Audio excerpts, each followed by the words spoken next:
আজ আমি চলে এসেছি চট্টগ্রামের ঐতিহ্যের এক অসাধারণ জায়গায়, লালদিঘির মাঠে। সেখানে শুরু হয়ে গিয়েছে বহুল প্রতীক্ষিত জব্বারের বলি খেলা উপলক্ষে বসা ঐতিহ্যবাহী মেলা। এই মেলা চলবে 24, 25 আর 26 তারিখ পর্যন্ত। 25 তারিখ হবে জব্বারের বলি খেলা। আর প্রতি বছরের মতো এবারও হাজার হাজার মানুষের পদচারণায় মুখর হয়ে উঠেছে পুরো এলাকা।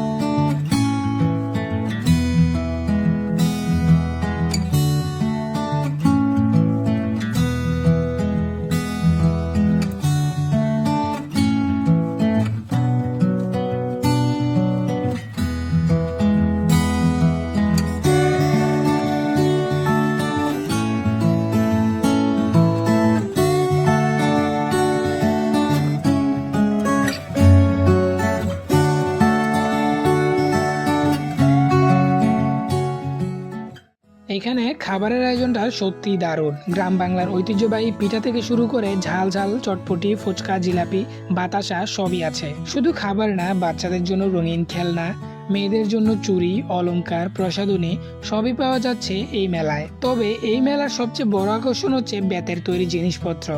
বেতের ঝুড়ি, মোড়া, টুকরি আর ঘর পরিষ্কারের ঝাড়ু। এই ঝাড়ুগুলো কিনতে মানুষ ভিড় করে প্রচুর, কারণ এগুলো শুধু ব্যবহারিক না, এগুলো আমাদের গ্রাম বাংলার ঐতিহ্যের একটা অংশ।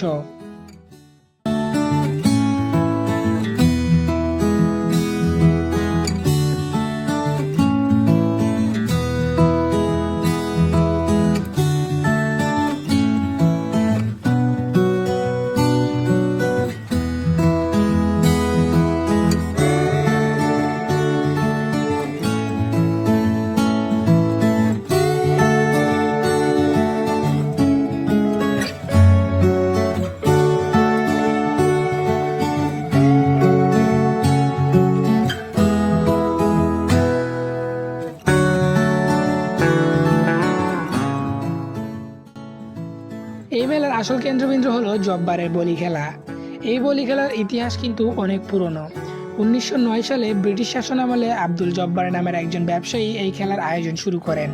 তার মূল উদ্দেশ্য ছিল এই অঞ্চলের তরুণদের শারীরিকভাবে শক্তিশালী করে তোলা এবং সাহস ও আত্মবিশ্বাস বৃদ্ধি করা। তখন থেকেই প্রতি বছর বৈশাখ মাসে এই বলি খেলা অনুষ্ঠিত হয়ে আসছে, আর ধীরে ধীরে এর সাথে যুক্ত হয়েছে এই বিশাল মেলা। আজকে এটি 117তম আয়োজন, যা প্রমাণ করে সময়ের সাথে সাথে এর জনপ্রিয়তা কমেনি, বরং আরও বেড়েছে। এখানে শুধু কেনাকাটাই না, মানুষ আসে পরিবার নিয়ে সময় কাটাতে, বন্ধুদের সাথে ঘুরতে আর এই ঐতিহ্যের অংশ হতে।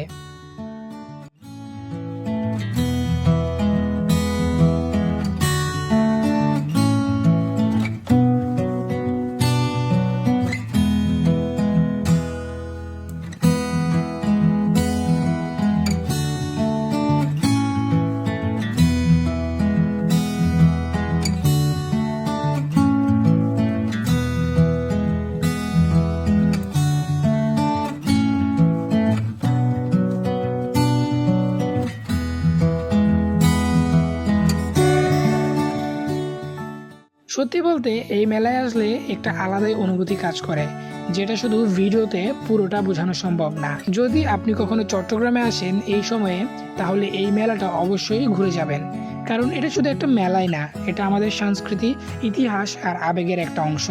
আজকের মতো এই পর্যন্তই। ভিডিওটা ভালো লাগলে লাইক, কমেন্ট আর শেয়ার করতে ভুলবেন না।